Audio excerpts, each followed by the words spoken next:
Thank you for joining, guys. Yeah, definitely a lot more people than earlier. So it just goes to show that definitely doing it later is better. How was everyone's weekend? What did everyone get up to? Share some project frustrations and see if we relate. Oh, ground level media, you have got a good topic there. I'll tell you what. Project frustrations. Well, anyway, I'll start with this. So, guys, thank you for joining me on Earthworks Hub Live. I'm gonna hit it up straight up with this topic: project frustration. So, ground level media has kindly nominated this topic. So, project frustrations. Something that I don't like is basically I'm not a perfectionist, but I like things to go as planned. So some of my project frustrations are when things don't go to plan. So when I prepare a quote, I try and allow for everything possible, and always put in a bit of a buffer just to make sure in case we stuff something up or things don't go to plan. But inevitably something does go wrong. So my frustrations with project are when I'm not hitting the targets that I want. So a lot of times I'll estimate how much soil is going to come out. Just for example, a site cut or a retaining wall. I'll estimate so much, and then people will say, and then I'll start working, and then halfway through I'll realize like there's going to be a lot more material than I thought, and then it's very hard to go up to the customer and say, look, I've made a mistake, and get them to try and adjust the price. So that is one of the biggest frustrations for me.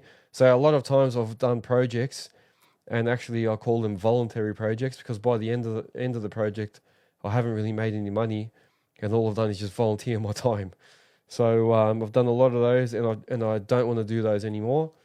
But ground level, I think, doing underestimating how much material is coming out, maybe underestimating how long it's going to take. So sometimes I also estimate, I'm going to have, 5 tippers today coming in and taking away, 6 loads each. And then I say, all right, so that by today we should smash out this much material.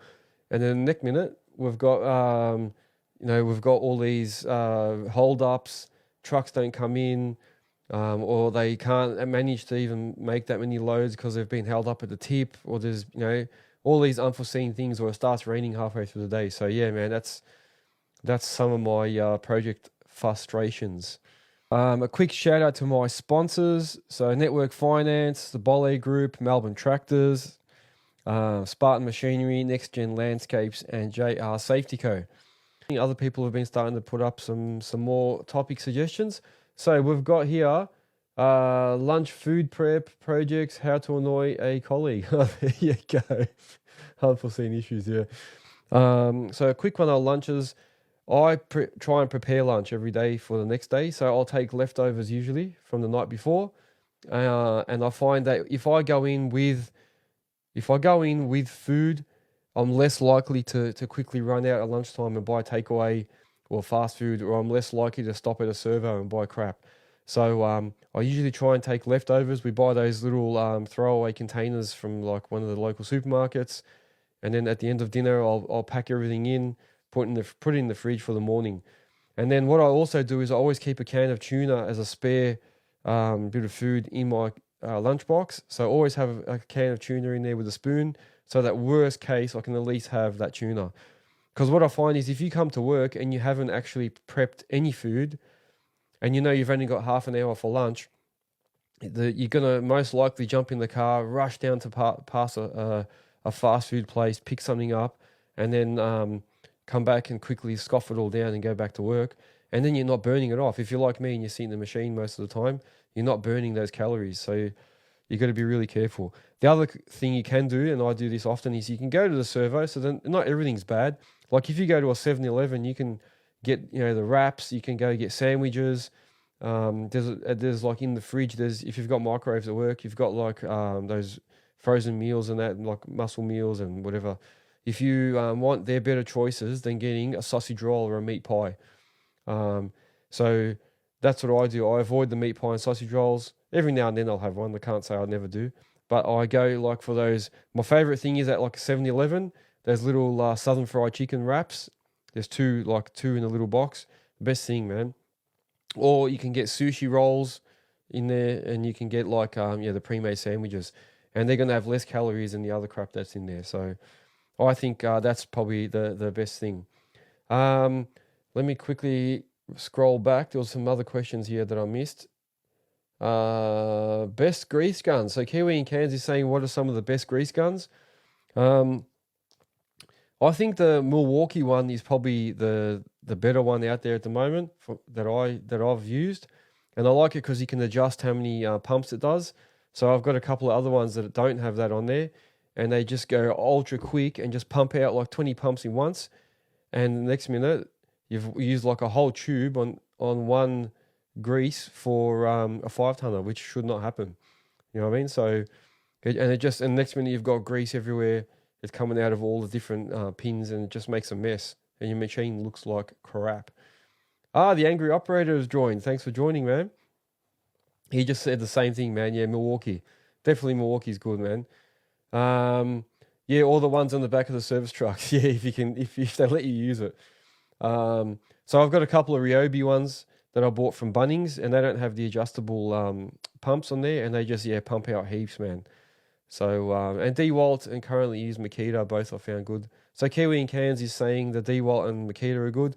I did have this little one that you can, I think it's a Makita one, where you can actually attach any drill to it, and it actually as you're drilling, it's actually pumping out grease. But didn't find it that's handy.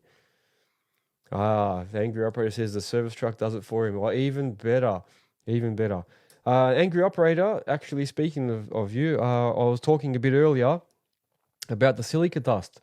So I did a post about me using some tiger teeth on this basement job that I'm doing, and in the background, you can see all the dust coming off it as I was working. And the angry operator was the guy that actually mentioned silica dust and how bad it is for you. So I tried to verify it because I have heard about it, but I always thought that it's just mainly in quarries where you're crushing rock and you're crushing concrete, and you got all that dust. And I never actually realized that it's in clay, it's in stone, it's in all the stuff that we work with every day.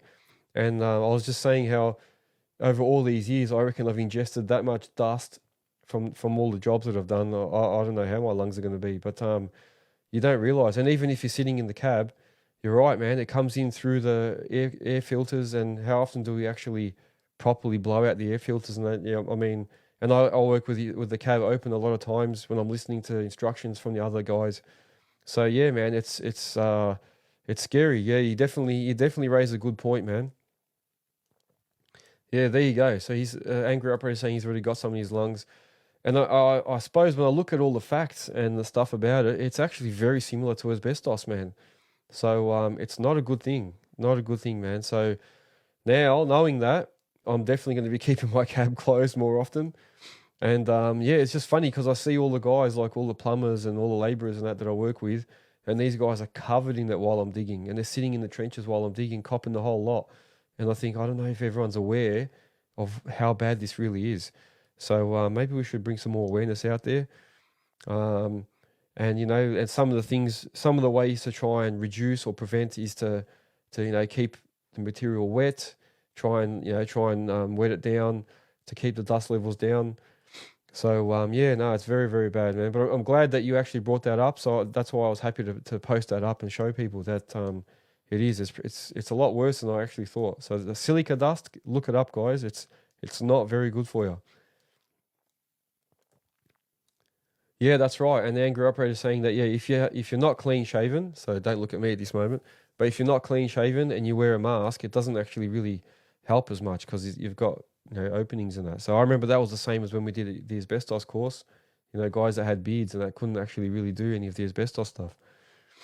So yeah, the Adorated is saying the handheld Milwaukee or a 20-litre tub air operated is the best. Yeah, I had an air operated one that was really good too. So I have to agree, man. I have to agree. This is going back to those grease guns. Oh, we've got SAR FC on here. Thanks for joining as well. So yeah, I think definitely. I did for the people that have just joined. I did an episode today at 5 o'clock, so it was a bit early, and we had nowhere near as many people on. So that's why I'm redoing it. I thought I'll try again a bit later, and a lot of guys have suggested that I make this at a set time. So I might set it at like 8 o'clock every Sunday. That way everyone knows what time we'll be on.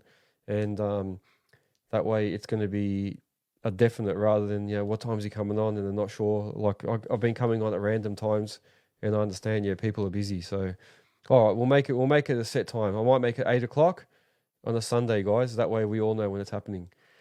Let me quickly go back to a couple other comments here. Kiwi in Kansas saying, just have another smoke, it'll be all right. Talking about the silica dust again. Somebody mentioned something here I wanted to talk about. Where was that? Was that on TikTok or was that on? So we spoke about best grease guns. Oh, somebody wrote here, Kane. So Kane wrote, if you pop a track on the big diggers, how do you get it on? When you say the big diggers, I'm not sure if you mean anything bigger than a 5 or anything bigger than a 1.7, or you mean like a 20-tonner. If you're talking about like a 20, on my old 20-tonner, what I had to do was try and put the bucket on backwards, like the GP bucket, turn it backwards, pull the track forward a little bit, and hold it with the bucket while I try to put it on. But you'd have to first of all, you'd have to take out the grease nipple for the track tensioner, push back on the tensioner so that your track tensioner comes all the way back, and then try and push the track back on, and then pump grease back into it. So that's on the big 20-tonner, and it's similar for the very similar for the smaller machines. But it's obviously a lot heavier.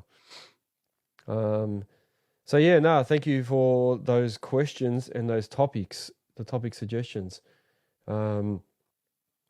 So also Ground Level Media was talking about, some of the project frustrations that we have. So I went through a couple of those. So I suppose apart from, projects not going on schedule or to schedule or, underestimating things. More, there you going. Thanks for joining. Yeah, so apart from things not going to plan, some of the other frustrations are when halfway through the project, the customer decides they want to change something. And then you're stuck with trying to somehow fit that in. So a lot of times, we'll do like just say a landscaping job, and you'll be halfway through and the customer will say, oh, no, I've decided I want to do, make the garden bed wider or make the driveway wider, and you've already organised all the boxing for the driveway a certain way, you've done all the garden beds a certain way. So that's where it can get frustrating for me as well. And that's also for like bigger things. Like I've done some basement jobs where halfway through we've started digging, and then the customer will say, oh, actually I might try and move this tank to the water tank to another section, or no, let's try and do the drains a different way. Just things that we could have, if we knew earlier, we could have allowed for them. So that's where also I get a little bit frustrated. So going back to your question there, Ground Level, that's another project frustration. And then the other one is when I give a price for something and I do it quicker than I sort of estimated and told the customer I'll be doing it. So I did a job, I'll give you an instance. I did a job once where, that's right, I had to drill a certain amount of holes and they had to be at a certain depth, and we started hitting rock halfway down each hole. And I told the customer, look, it might take 3 days, whatever, to drill all these. And then because I only had to drill, then I said to him, listen, call your engineer, ask if once we get to solid rock, do we have to continue like trying to drill and break through the rock, or will that be solid enough? Because I said a lot of times the engineer will say, well, if you can't get to your 2 meter depth, if you get to a meter and you hit rock, that's still good enough. So the engineer said, yeah, that's a pass. Just get to rock, clean it out, and that should be fine. And then when I finished that job in a day and a half instead of 3 days, and then I gave the customer the invoice, and then he said, hang on a minute, where's the discount for not having to drill down as deep anymore? And I said, yeah, but I had to still drill down to the rocks, and it doesn't matter. It's a win for me. What can I do? And then we had a bit of a discussion about it, and the customer was still, tell me what you guys think, but he was saying, no, you can't be still charging me the same price because you didn't have to drill down as much. But I was like, well, the price is the price. It is what it is, man. So I don't know. Maybe, and then I did give him a bit of a discount at the end just to make him happy, but I don't know if it was the right thing to do. Jesse Walters has got a question. What do you do if you quote a job digging a hole and hit solid rock? Oh, there you go. I was just actually saying that. Yes, so that's exactly what happened to me, man. So it's funny you say that because that's exactly what it was. So yeah, it doesn't work on the other foot. Yeah, like if I got to, if the engineer said no, you still have to get 2 meters, and the rocks were a meter depth. So what does that mean? I'd have to go and get a rock drill or a core barrel and start drilling down at my own cost. Like then I'm sure if I said to the customer, listen, we're going to have to get some drills, core barrels, and it's going to cost you more, I'm sure they would have said, no, I don't want to pay extra for that. You should have allowed for that, So I don't know, man. It's very, very funny. Name a country for an edit. I don't know. Someone's asking me something. Name a country for an edit. I don't know. Australia. Yeah, it doesn't work if it's on the other foot. That's exactly right, man. Yeah, that's it. D. Gretsch is saying I was more than fair in his opinion. So, yeah, it's hard. There's some of the things that I find frustrating with projects. You know what I mean? Like, it's when you're winning, the customer's not happy. But you know what I mean? Like if I finish the job earlier, and it's the same as when they say to me, "Can you come and give me a price or something?" And I give them a price. And then I finish it a bit earlier and I say, oh, I'm done after a few hours. They say, oh, but you can't charge me for the whole day when you've only been here for a few hours. And I'm like, well, it was quicker than I thought. So it is what it is. You're willing to pay the price to get the job done. The job's done. Doesn't matter how long it took me. And then I always say, what if it took me longer? So what if it took me a day and a half? And I come to you and say, hey, listen, it took me a bit longer than a day. So now it's going to be more. I bet you they wouldn't be happy then, yeah? So... yeah, Kiwi Cans is saying you've got to take a win when you can. And I just wish it was like that all the time, though, Mobo as well, thanks for joining. So we've got another question here. As a young operator, is it worth... this is from Kane, sorry, guys. As a young operator, is it worth looking at getting your own gear and having a go or stay on tax file? Very good question. Very good question. I suppose it depends on your risk appetite. If you're happy to go out, get your own machine, risk not having work for it, risk, and you can allow, and this is something I say in a lot of my podcasts, so you can go back to my YouTube channel and see some of these topics as well. So you'll see on my podcast how I started and some of my problems I had at the start is while you're working for someone, you're going to get paid whether you're working or not most of the time. Unless you've got like weather clauses and stuff like that. So at least you know you're going to get paid. When you get your own gear, you don't know what you're going to get tomorrow. So you might, no matter if someone promises you work or not, you may not actually get work in a week's time. At the drop of a hat, they'll tell you there's no work tomorrow. And usually that happens at 3:30 when you haven't prepared anything else. So you just need to take all that into consideration. So then you've got all the costs of the machines on your head, all the servicing, maintenance, risk assessments, parking, floats, all that stuff you've got to take care of. Whereas if you're working for someone, they do all that. You just turn up to work, sit in the machine and go home. Are you going to make much more working for yourself? I don't know, actually, nowadays. Kiwi in Cairns is saying too many variables, finance, experience, contacts. Yeah, so then you don't forget you've got to start doing all your own paperwork. You're the one that has to ring to find work. You know what I mean? Keep in touch with everyone. So there's a lot involved. I think if you're working for someone and you're very confident and you know a lot of people in the industry and you think you've got a little bit of like a funding buffer in the background in case things don't work out, then yes, you can go out and do your own thing. And you will make a bit more money. And then you've got all the tax benefits of claiming everything before you give your tax returns in. So you can claim all your vehicles. Man, I claim a lot of stuff through the business. So you can basically live off it. However, when you're working, everything comes out after tax. So if you want to get things taken out pre-tax and have some good tax savings, then yes, go work for yourself and get a ABN. You can also get an ABN and work as an operator if you want. So you don't have to always be on a full-time or a like on a full-time what do you want to call it? Like be, employed by someone. You can go out and actually subby as an operator. But I don't know. Then you got to also remember when you do work on your own, you've got to pay yourself super. You got to cover yourself for work cover. You got to get public liability insurance. So there's a lot of other background stuff you got to take on. So you got to register for GST. Then you got to pay your accountant a bit more because then you got to be ASIC registered. So it gets a lot bigger, and you get a lot more responsibility when you decide to go on your own. So yeah, a lot of variables with that decision. So yeah, I don't know. It's hard to say, man. Hard to say. What else? What else are you guys keen on? Has everyone heard about my projects? So Project Spalding. On Monday, all the concrete panels were stood up. So we had a crane come in on Monday. They stood up all the panels. Tuesday, the Steelies came in, and the Steelies have already put all the beams in. I went to have a look yesterday. They've already put all the beams across, all the purlins. They've made the mezzanine floor for the office already, so that's going to be all steel. They've started that, and they've started to put the purlins and the struts and that across for the office floor. So I reckon in another day or two they'll be finished, and then we'll have the roof guys come in. So I'm going to have the roof plumbers come in and start putting all the roof sheets on. And then once it's covered, I'll be happy, man. I'll have the factory covered, and I'll be able to start working on the insides, and it won't be so weather dependent. You know what I mean?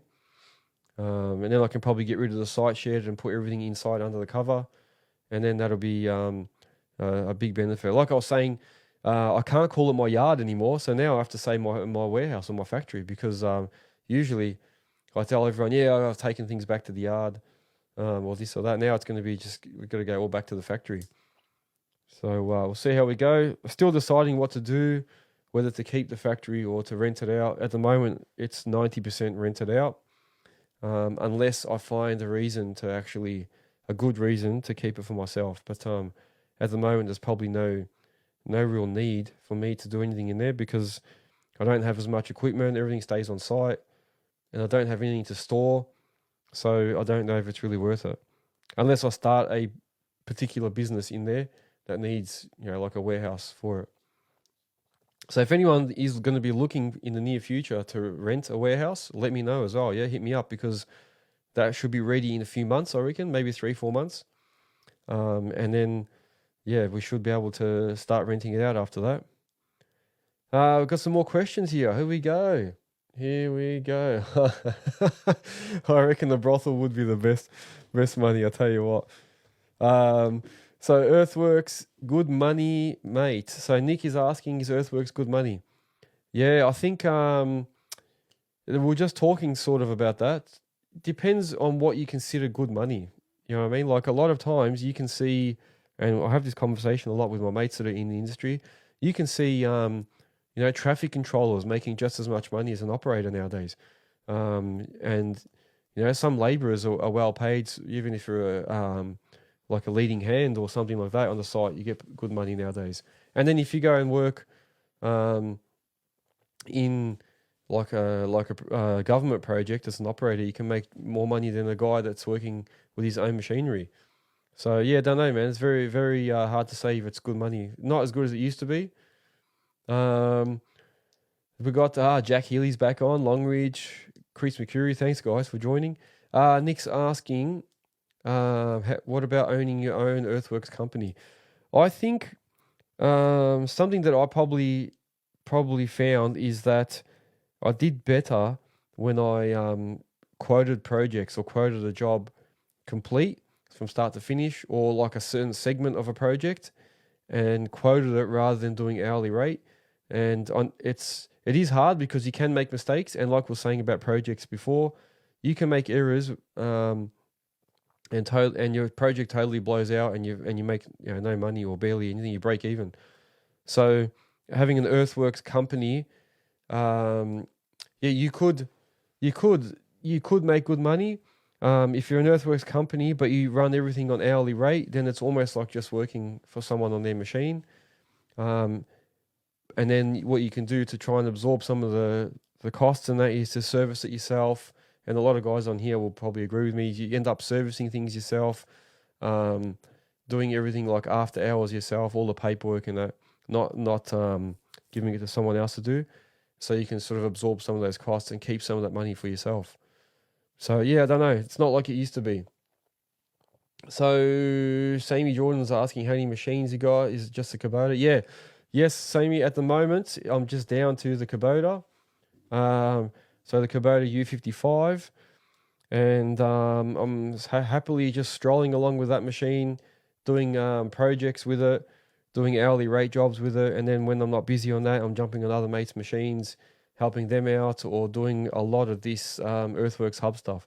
And that's why also I've cut down, because I can't be doing all those big projects and doing all the quoting and everything else and doing all the Earthworks hub stuff at the same time. It's just a bit too much. So I want to focus on this. So that's why I've sort of streamlined a bit on the business side. Deodorated, I don't know if I'm saying that right. Oh, Deodorated, maybe that's what it is. Rubber tracks or rubber pads on an 8-tonner. Here, thank you for the likes too, guys. Rubber tracks or rubber pads on an 8-tonner. I think we went through something similar last episode, but I reckon rubber tracks are probably rubber tracks over the rubber pads. For some reason, I like the rubber tracks. I feel like they make less damage. They spread the load of the weight of the machine better. So user 8966 is saying rubber tracks as well. I just feel like they damage things less. And then the rubber pads, I feel like they still get damaged a lot. Like I had rubber pads on my 14-tonner. As soon as you're going on rocks and doing stuff, you start chipping away at the pads, and then they render useless. And then after a while, you get a bit tight, and you think, oh, I'll just as the rubber pads fall off and that, I'll just leave them. So if there's gaps, it's still got some sort of rubber touching the ground, and then you end up having like less and less rubber pads on there, and I don't know. And also what I found is like on this Case CX145 I've been using this week or the last few weeks. As soon as it gets wet, it has rubber pads on it. As soon as it gets wet, the rubber pads become so slippery that I've got no grip with the machine. Like if I'm climbing up a hill, it won't climb. It will just slide. Whereas I come up on my 5-tonner and it just keeps climbing. So, and the 5-tonner's got rubber tracks. So I feel like the rubber tracks are better in my opinion. But as Kiwi in Cairns is saying, it is personal preference. So we got Runmark Galia. I think that's what it is. Whoop. What would be your best advice for getting your foot in the door and finding work? So I'm hoping you mean getting your foot in the door as in just starting out on machines. So I'm not sure if you meant if you've already got a machine and you want to try and get work for it, or if you haven't had a machine and you just want to get into it. Either way, if you want to just get into the industry, all of us say the same thing. Start somewhere as a labourer, a spotter. Even if you have to start as a traffic controller, start somewhere in a civil company or a landscaping business and just work on the ground first, see what the excavators are doing. You'll start watching from a distance to start with, and then before you know it, you'll be spotting for one. Then there'll be days and if they know you've got your ticket, they might say to you, can you jump in and just quickly move something, or can you quickly dig this trench out? And before you know it, they'll be saying, oh, can you just sit in it a bit longer? Somebody will be away, somebody will be sick, and then you might get a chance. That's for that. If you've got a machine and you want to get your foot in the door and find work, start with plant hire agencies. That's what I would recommend. And then start looking for your own little customers. Advertise, get yourself a web page, put yourself on a Google business page, put yourself out on Facebook Marketplace, pop into little work sites and just tell them what machines you've got, and then try and push your way in that way, and then keep in touch and keep calling them and so forth. So that's something I've advised a few times now, and I reckon it's definitely going to work. So Nick is saying currently he's a carpenter, he's on good money after the apprenticeship.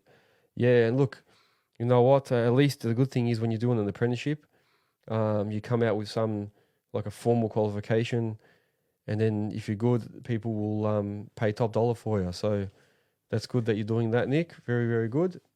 And I would recommend that to a lot of people. Do like an apprenticeship, plumbing, electrician, anything like that, chippy, because apparently there's a shortage. So if you can get your foot in the door with that stuff, you're going to be guaranteed work. Thank you for the likes, man. Loving it. Thank you.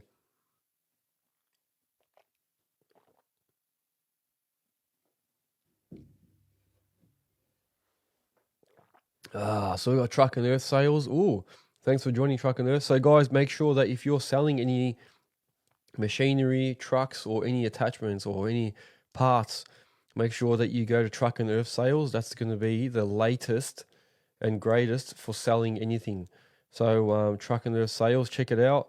It's on the app as well, so you can actually download an app, and then if you want to sell stuff, it's the bees knees. So make sure you go there. So Run Amok is saying thank you. User saying you had it on his 10-ton Yanmar. I think user was saying rubber tracks. Is that right? Let me just go back a little bit here. Where was it? Oh, I can't see, but yeah, hopefully that's what you were saying. Yeah, that's right. So you had rubber tracks. Yeah, I think a lot of the 10-ton Yanmars and they all come out with rubber tracks here. So yeah, I think rubber tracks is probably the way to go. However, the negative is that if you rip a rubber track, all it takes is one rip and you have to replace the whole thing. Yeah, thank you. All right. And Rona Makalia is saying, yeah, currently working at a landscape company and even worked with you a few years back. Oh, worked with me a few years back. Haha, there you go, man. There you go. Oh, well, then it's good to have worked with you then. So yeah, I've worked everywhere, man. I'll tell you what, I can't even remember half the places. Somebody asked me a bit earlier today, like what I thought about a few things, like Casabine, Winslow, some of the other sites, some of the other big civil companies. What Xylo boxed is saying he did the edit. I don't know what the edit is. Unless it's something I don't know much about all this stuff yet. So if I have to do something, tell me. Kiwi in Cairns is saying our industry needs a qualification of some description, in his opinion, not just a ticket you get in 2 hours. Yeah, I agree, man. You know, I often talk about this, but I always said that we need to get like a apprenticeship system or a traineeship system for excavation, for instance.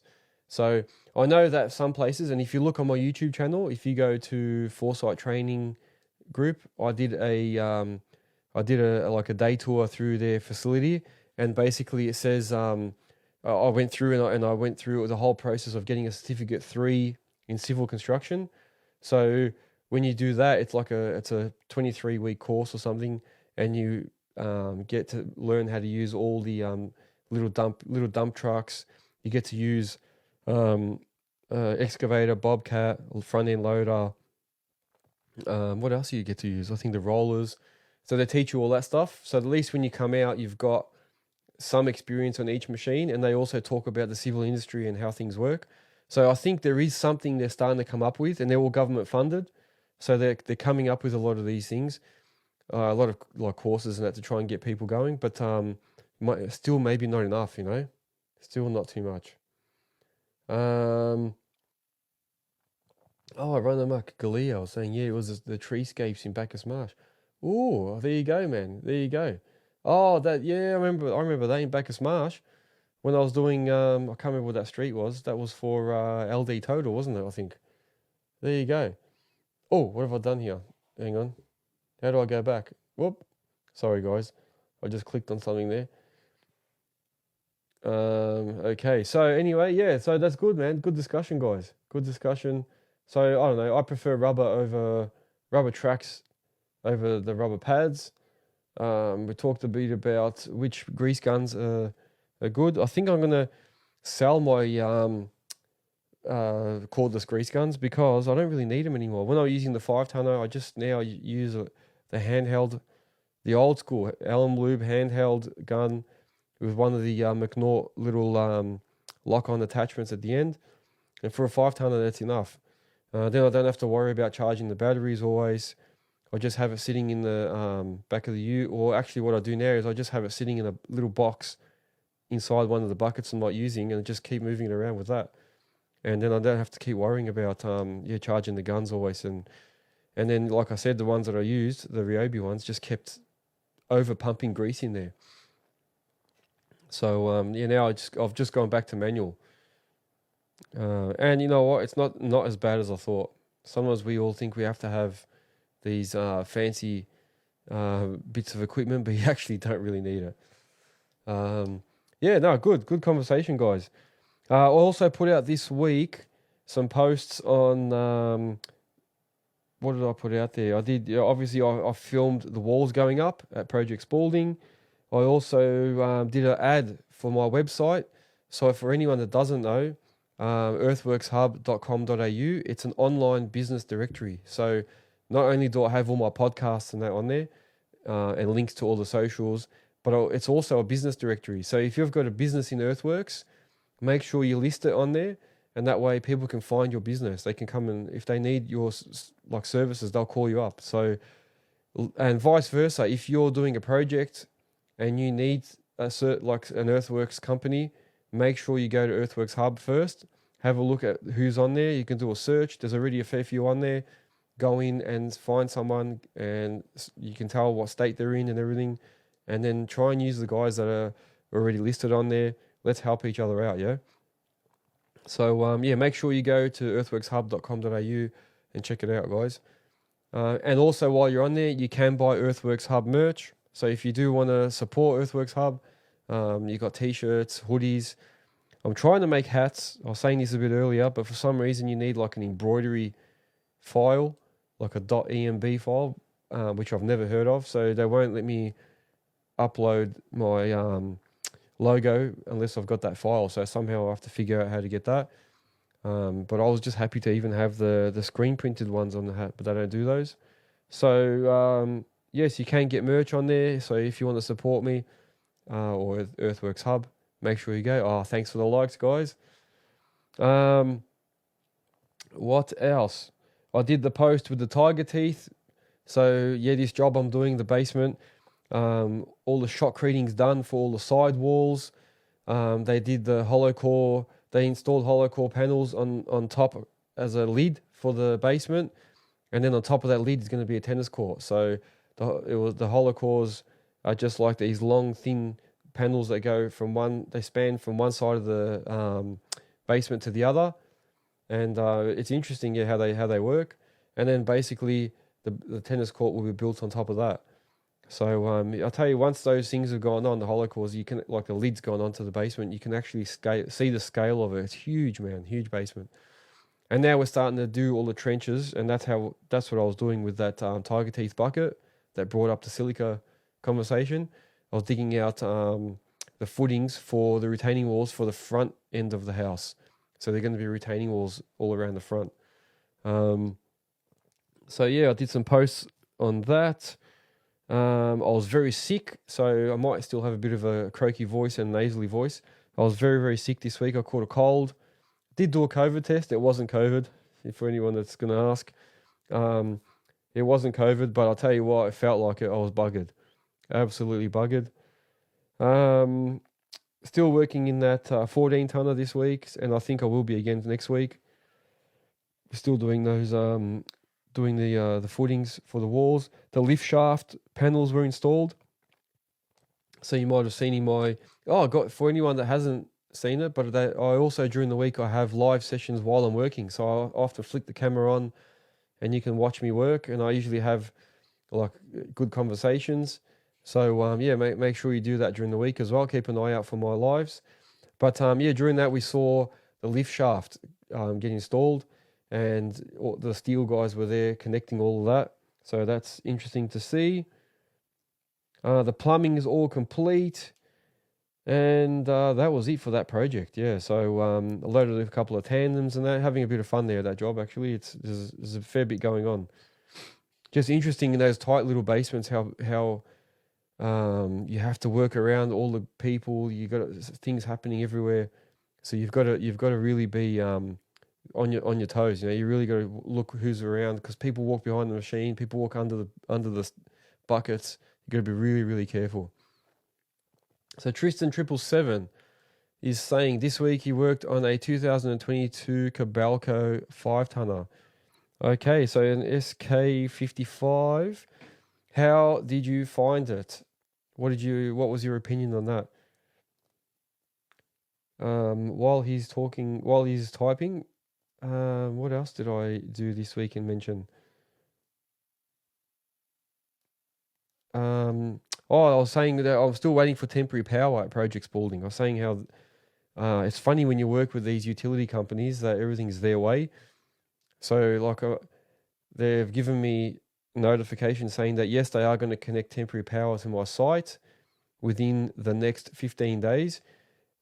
And then they say, but if we turn up and we can't have access to the site, we're going to charge you a futile,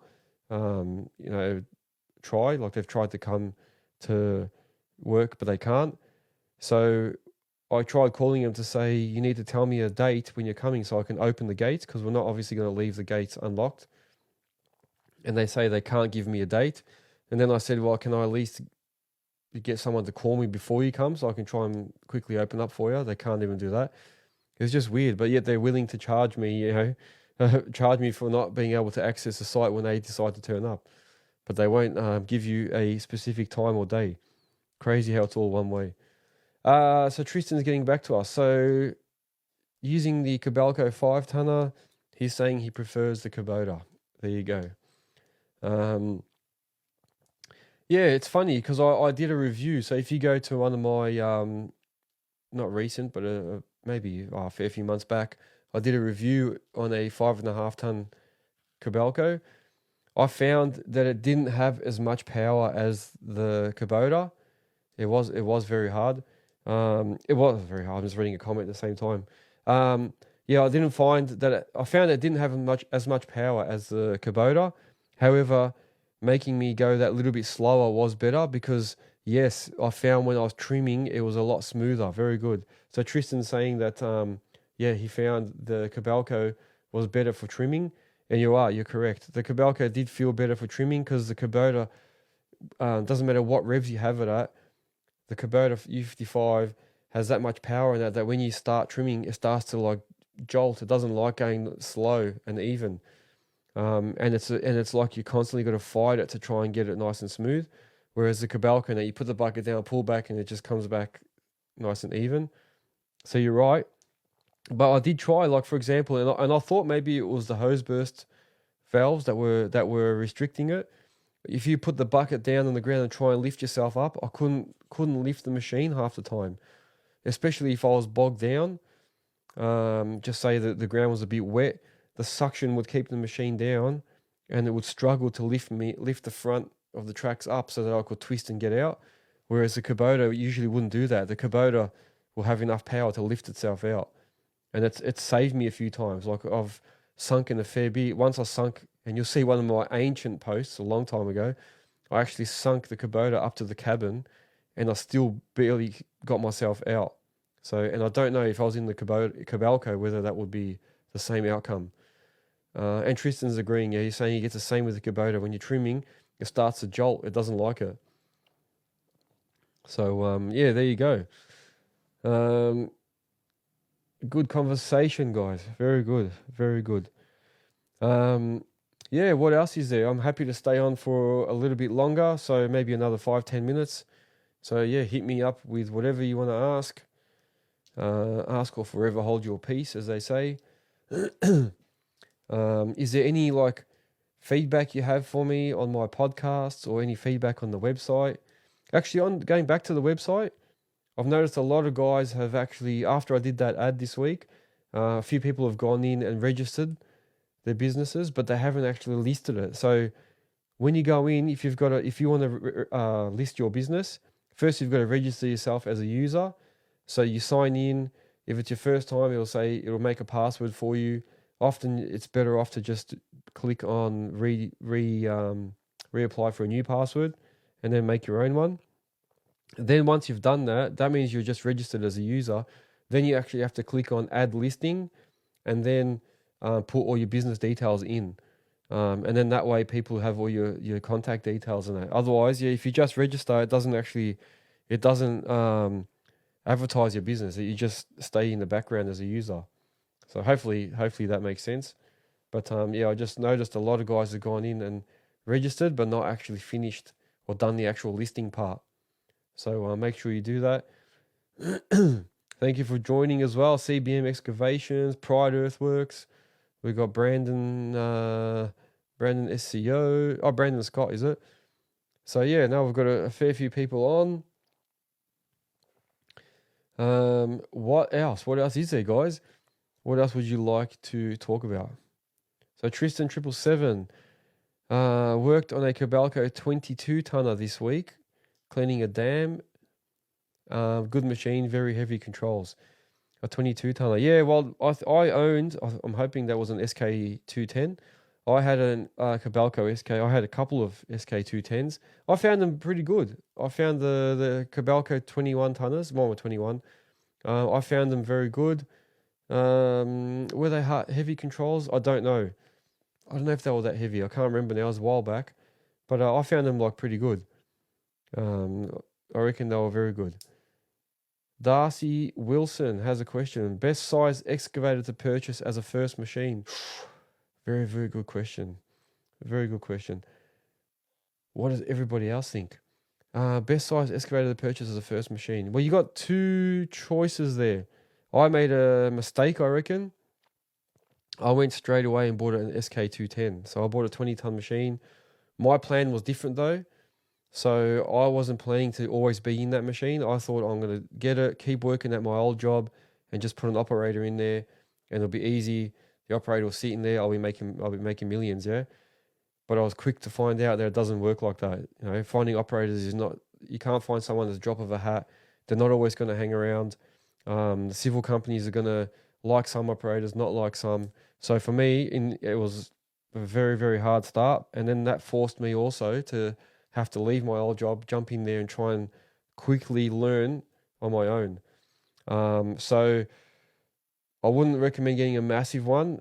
Maybe if you're going to jump in there and you're already experienced and you're happy to sit in that at a civil company and, you know, load trucks, maybe it's not bad because you're not going to do something too detailed.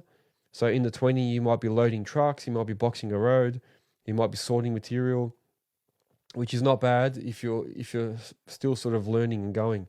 The 5-tonner, most of the guys here are saying a 5-tonner. A 5-tonner is good because it's versatile. So you could be, you know, doing landscaping one day, you could be doing a site cut the next day, you could be, I don't know, you could be doing a driveway or preparing something for concreters. But they're a lot more fiddly and you're doing a lot more detailed work with it. So if you're going to get your own machine, and you're going to get something like a 5-tonner, you'd want to already be very, very well experienced. That's what I would say. You need to be very experienced. So if you're not that experienced, maybe like a big machine. So that way, you know, you can start off, like I said, loading trucks, doing these bigger jobs that aren't so detailed. Whereas if you are very good already on the machine, something smaller like a 5 or an 8 or something might be better. And yes, Darcy, the good thing you just said then is the 5-ton market is very saturated in Victoria. Every man and his dog has a 5-tonner. Every man and his dog has a 1.7 now. So yes, it's a bit of a battle if you've got a 5-ton machine, man. Yeah, definitely, man, definitely. It's very saturated. But I think, yeah, if you're a good operator, and look, there's a lot of 5-tonners, but not all of them are good. So that's where you need to stand out. So in my opinion, a 5-tonner is good if you want to do that. The only other thing with a 5-tonner is you can't just buy the machine then. And then you need to work out how you're going to float that machine around. Are you going to pay a float company to keep moving it? Because if you are, the float company, you know, you might be able to pass the cost on to the customer on the float in, but they won't want to pay the float out. So that means you need to find work for that, the same as a big machine. You need to find work for that for you to be able to charge the float into the next job. Otherwise, you're going to pay the float out, then find somewhere, because if that customer can't keep it on site, you're going to pay the float out, take it somewhere, and hopefully store it somewhere if you can find somewhere, and then have to pay the float in for the next job. So you're constantly losing a float out, which is what I'm finding at the moment because I've only got the 5 and I don't have a truck anymore. So that's the only other thing when you're starting out. If you get a 5, you got to be careful because you got to work out how you're going to move that around. So you might need to get more than just a machine. You might need to get a truck as well. And Pride Earthworks is saying he's deciding to go a tipper and a 6-tonner, which is a bit more versatile. Yeah, look, I think that might be the way, and that's exactly what I was saying. Yeah, by the time you might need to get a truck as well. You might not be able to get just the one. And Darcy's saying, yeah, by the time the truck and float is purchased, if you're not able to stay on the same site, you're in for a lot, especially based on the per hour rate. Yeah, exactly, man. Exactly. So JPG Excavations, I think you're going to ask the same question that I always ask customers, and I think that's right. So JPG is saying, why do you think a customer will pay a dry hire company two-way float, but not when it's a wet hire situation? That is a bloody good question. Why won't they pay both ways? It doesn't make sense to me. That's exactly right. But they're happy to do that if they're renting a machine. That is so true, man. So true. And I think what's happened is over time, we, the subbies, we, the contractors, have actually caused our own drama. One, most of us have a 5-tonner with a truck. So what we say is, oh, we'll just charge you. We're coming there anyway, so we'll just charge you a minimal float to get there. And we won't charge you on the way out because we're going to have to drive back out anyway to get the work. We're all doing that because it's saturated. So we've caused our own issues, I reckon. So what we did was we offered it to customers to try and win the job. Yeah, don't worry, we'll just charge you a minimal float to come in. We won't even charge you a float on the way out because we're going to have to take the machine with us anyway, so it doesn't really matter. But what that means now, every customer expects everyone with a 5-tonner to have their own tipper and to only have to pay a float in and not have to pay for the float out. So I think we've created our own issues, man. I reckon over time that's what's happened. And Tristan is saying you don't need a float just for a 5-tonner. All you need is a medium rigid beaver tail. It's true, yeah. So you don't need an actual, like a tip truck or I had, so some of my 5s were based on a tipper. So some of them had a tip truck, like a 10-ton tip truck for each one. And then I had one 5-tonner set up on a beaver tail medium rigid that had all the drills on there. So that was our drilling machine, drilling sort of excavator. But you still got to pay for that truck then, you know what I mean? So then you've got the truck, the regos, the repairs, the insurance and that. So then you've got all those on top. And then you've got to store the truck somewhere. So in most suburban houses, you can't store that truck. So there's all the extra costs that come when you buy a 5-ton machine. Whereas if you buy like a 15-tonner or above, mainly that's just going to sit on site until the next job, and you might be on like longer term work. So yeah, it's hard to say what the best machine is. It depends on what sort of money you got, what you want to spend. There you go. So user 8966 is saying he charges or she charges travel for the way out. So I don't see why we shouldn't. I really don't see why we shouldn't charge for it. Because if the customer wants you there, you got to come there. And you know what it is? When on my 20-ton machine and my 14, I used to charge them a float in, and it would only be a one-way float if the day was if it would be a one-way float if we were there for more than three or 4 days. If you're there for less than that, then it's a two-way float. Or if they could say to you that you can leave the machine there until you find another job. And I think that was the only good thing about having a big machine. So yeah, it's funny though. Yeah, JPG, that is a very good question.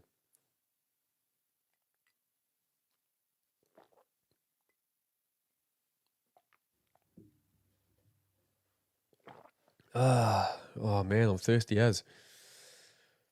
So yeah, I hope I answered your question there. If you are thinking about getting into the industry, there's a lot to consider. But also, if you want to hear more about that, go to my podcast on starting a business in Earthworks, and I answer a lot of those questions. Go to Spotify or go to my YouTube channel, and you'll see I actually did a whole a whole video or a whole podcast on that, on how to start an earthworks business and all the considerations. So there you go, food for thought. What else, guys? I'm gonna start wrapping this up. It's 9:17. A lot of us have to go to work tomorrow. By the time I wind all this up, close everything down. Zach, thanks for joining as well. Hopefully you're enjoying those t-shirts. Make sure you send some photos, man, if you're still on, Zach.